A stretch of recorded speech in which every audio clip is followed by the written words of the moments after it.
नमस्कार श्रोते हो, मी उषा देवलकर होळीची लघुकथा सादर करीत आहे. काही वर्षापूर्वी ब्रह्मदेवाची तपस्या केली राक्षस हिरण्यकश्यपने. ब्रह्मदेव खुश झाले हिरण्यकश्यपच्या तपस्येने. वरदान मागितले. हिरण्यकश्यपने आपल्या अमर राहण्याचे. हे वरदान नाही देऊ शकत असे सांगितले ब्रह्मदेवाने. नंतर दुसरे वरदान मागितले त्याने त्याच्या जीवदानाचे, म्हणजे देवी देवता आणि मनुष्य प्राण्यापासून वाचण्याचे.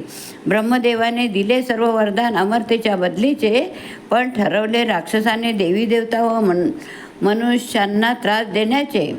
हेतू होता त्याचा, जो त्याची पूजा करेल त्याला सोडण्याचे, अन्यथा न पूजा करणाऱ्यांना मारून टाकण्याचे. वेळोवेळी राक्षस हिरण्यकश्यपचे आतंक वाढत गेले, पण काही दिवसातच बाळ प्रल्हाद हिरण्यकश्यपच्या घरी जन्माला आले.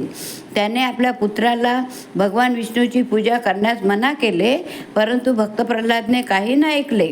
भगवान विष्णू माझे देव आहेत असे सांगितले. ऐकत नाही हे पाहून पित्याने ठरवले भक्त प्रल्हादाला मारण्याचे. भगवान विष्णूने असफल केले त्याचे सर्व प्रयत्न आपल्या शक्तीने, कारण भक्त प्रल्हाद होते भक्त विष्णूचे. होती होलिका बहीण हिरण्यकश्यपची त्याच्या जीवनामध्ये. भावाला परेशान पाहून ती आली त्याच्या घराकडे. विशेष तिला वरदान होते न जळण्याचे. वाटले तिला भक्त प्रल्हाद जळून जाईन आपल्या प्रयत्नाने. तिच्याजवळ एक कंबल होते. अंगाला गुंडाळून अग्नीमध्ये भक्त प्रल्हादाला मांडीवर बसवले, पण होलिकाचा कंबल उडून पडला भक्त प्रल्हादच्या अंगावर भगवान विष्णूच्या कृपेने. भगवान विष्णूच्या प्रयत्नाने भक्त प्रल्हादाला मिळाले यश जीवदानाचे आणि शिक्षा मिळाली होलिकाला स्वतः जळून भस्म होण्याची. तेव्हापासून आजपर्यंत ठरले होळी दहनाचे. होळीचा दुसरा दिवस म्हणजे एकमेकांना रंग लावण्याचे. वाईटावर चांगले होते यशाच्या रूपात पाहण्याचे.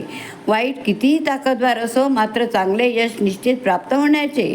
म्हणून धडा मिळतो वाईटचे मार्ग सोडून चांगले मार्ग स्वीकारण्याचे. धन्यवाद.